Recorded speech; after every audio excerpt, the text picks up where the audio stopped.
My name's Lisa French. I'm the Dean of the School of Media and Communication at RMIT in Melbourne. And I'm what you would call a pracademic, which means that sometimes my research ends up as being filmmaking, but I'm not a filmmaker. I'm a lifetime member of Women in Film and Television. I'm on the Gender Matters Task Force and I co-chair for UNESCO a 19 global university research network on media, gender and ICTs. I joined WIFT Victoria around 1992. I had just stood down from being the director for 3 years of the St Kilda Film Festival, and I had a baby. And WIFT was quite vibrant at the time, even though it had only been going for about 5 years. Sue Maslin and a few others had started WIFT a little bit before, and just after I joined, I was asked to come on, and I came on with my baby son in my arms, and he seemed to take quite an interest and became quite a feminist himself.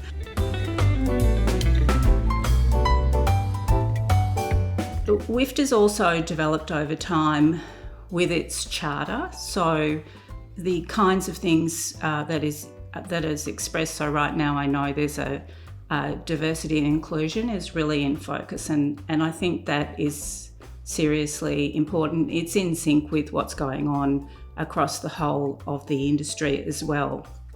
And the other thing is, I think WIFT right now has been really stand out in offering support and networking to women during the period of COVID. And the reason that's really important is that I think women they have the largest amount of carers duties, and they're quite likely to go backwards a lot more than men in the industry, and we can't really afford that. So go WIFT. You know, different women have different experiences in their lives and their bodies. But if every story that you ever see on the screen, you know, if all the gatekeepers are men and all the stories that are put out there are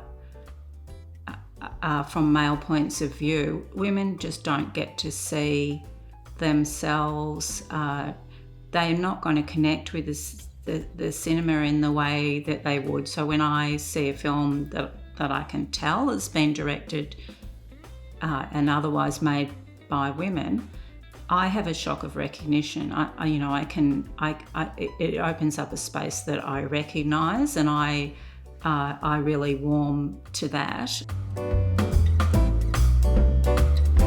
Kind of keeping the focus on that it's really important to tell stories from female perspectives and include female subjectivity on screen, and that's not just because we want to hear those stories, it's because it makes great business sense as well, and they do really well at the box office, and women do really well in awards. So I've done some research on how women have performed in film and television awards, and it looks like there's a lot more of them than there are because they win a lot of awards, and it sort of masks the fact that the industry is still not equal in a way that it should be. Some areas are getting up there, like documentary, but that's largely because women are making a lot of opportunities for themselves. The thing I most enjoy about my association with WIFT Victoria is the women.